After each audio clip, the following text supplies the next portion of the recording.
2026 भारत की राजनीति, मध्य प्रदेश की राजनीति, झाबुआ, अलीराजपुर, धार, रतलाम, खरगोन, बड़वानी या पूरे मध्य प्रदेश के हर जिले की राजनीति के लिए काफी अहम होने वाला है। आपको याद होगा, मैं आपको सिलसिलेवार बताऊंगा, अंत तक देखिएगा। आपको याद होगा कि एक तारीख आई थी 20 सितंबर 2023 को। इसमें भारत की संसद ने महिला आरक्षण, विधानसभा और लोकसभा में महिला आरक्षण बिल पास किया था, जिसमें 33% सीटें अब महिलाओं के लिए रिजर्व हो जाएंगी। अब इसको लागू कब किया जाएगा? सीधी सी बात है, कहा गया था कि जब परिसीमन हो जाएगा और 2025-26 में जनगणना हो जाएगी, उसके बाद इसको लागू किया जाएगा। तो जाहिर सी बात है कि जनगणना के बाद और परिसीमन के बाद लागू होगा।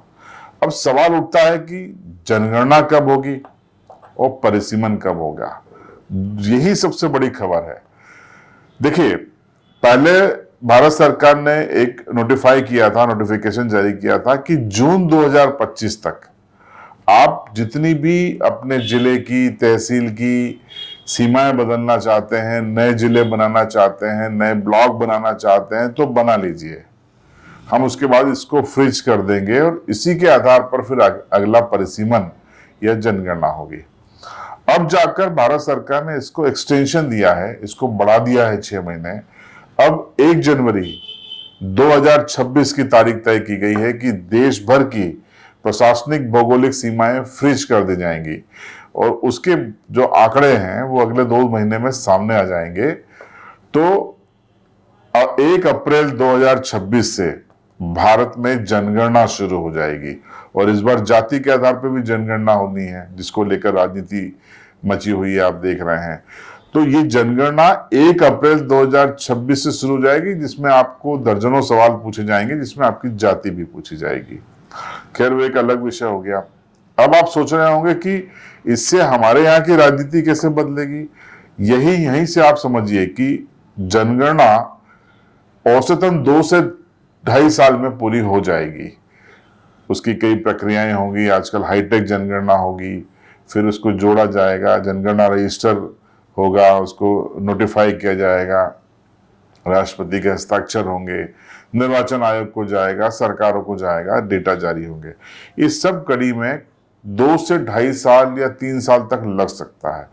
अब 1 अप्रैल 2026 से अगर जनगणना शुरू हुई तो उसके फाइनल आंकड़े आते आते अप्रैल 2028 भी हो सकता है अगर सरकार ने जल्दी की, और 29 भी हो सकता है। अब इसका सीधा सा मतलब यह है कि जनगणना पहले आंकड़े आ जाएंगे और उसके बाद परिसीमन की कार्रवाई शुरू होगी। ये दोनों चीजें जनगणना आंकड़े से जुड़ी हुई हैं, महिला आरक्षण और परिसीमन। तो परिसीमन जो है वो लोकसभा सीटों का पहले होगा। लोकसभा सीटों का आपको मैं बता दूं कि जो 2001 में सरकार ने एक संसद के माध्यम से जो लोकसभा की सीटें हैं उनको 2026 तक लॉक कर दिया था, यानी 2026 तक इन सीटों में कोई भी बदलाव नहीं होगा, ये तय कर दिया गया था 2001 में। अब इसका सीधा सा मतलब ये है कि 2029 की जो लोकसभा चुनाव होंगे उसमें सरकार को नए परिसीमन के साथ जाना पड़ेगा, क्योंकि 2026 तक लॉक है। अगर ऐसा नहीं होता तो फिर लोकसभा में फिर से एक बिल लेके आना पड़ेगा और उसको आगे बढ़ाना पड़ेगा, लेकिन इसकी संभावनाएं कम है। तो इस बात की पूरी संभावना है कि 2029 के जो लोकसभा चुनाव होने वाले हैं देश में, उसमें नया परिसीमन लागू हो जाए, क्योंकि आप जानते हैं कि भारत की जो नई संसद बनाई गई है उसमें 800 से ज्यादा सांसदों के बैठने का इंतजाम किया गया है। यानी सरकार पहले से ही होमवर्क कर चुकी है कि संख्या बढ़ेगी।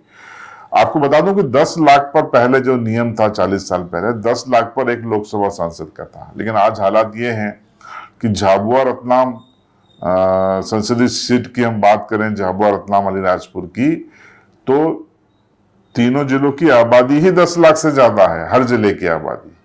तो क्या 3 सांसद होने चाहिए? कायदा तो यही कहता है, लेकिन जो संसद जिस तरीके से बनाई गई है उसमें ये साफ है कि परिसीमन के बाद अब झाबुआ अलीराजपुर मिलकर एक लोकसभा सीट होगी, रतलाम एक स्वतंत्र लोकसभा सीट हो जाएगी, क्योंकि रतलाम अभी खिचड़ी में शामिल है। झाबुआ अलीराजपुर भी मिल जाते हैं, जावरा चला जाता है मंदसौर सीट पर और आलोट चला जाता है उज्जैन सीट पे।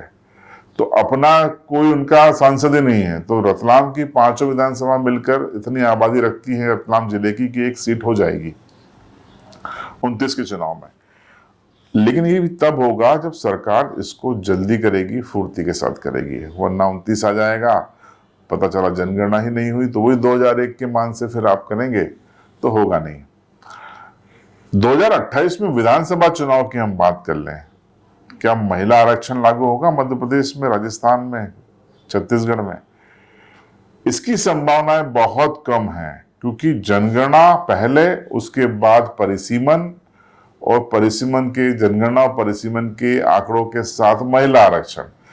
तो जब 29 के आसपास ही जब ये चीजें हो पाएंगी तो 28 में मध्य प्रदेश में जो विधानसभा चुनाव होगा उसमें महिला आरक्षण लागू होने की संभावना लगभग न के बराबर है। इसलिए जो लोग चिंता कर रहे हैं उनको फिलहाल चिंता करने की जरूरत नहीं है। ये तभी हो सकता है जब मोदी सरकार विपक्ष को साथ में ले और तेजी के साथ ये जो 2.5-3 साल की प्रक्रिया है उसको 1.5 साल में निपटा ले। 28 के शुरू में ही अगर निपट जाती है प्रक्रिया परिसीमन की और जनगणना की, तभी मध्य प्रदेश में ये महिला आरक्षण लागू हो पाएगा।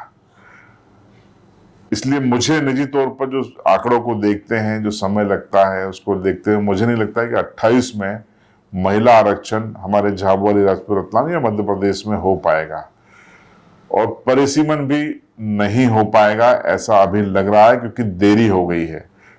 कोविड ने पूरे सिस्टम को डिस्टर्ब कर दिया। 2021 में ही ये जनगणना हो जानी चाहिए थी।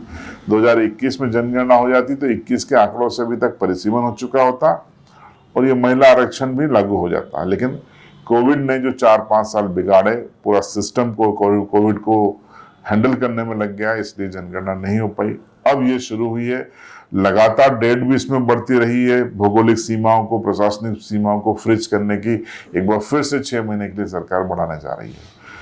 तो ये वीडियो हमने आपको इसलिए बताया कि होना तय है।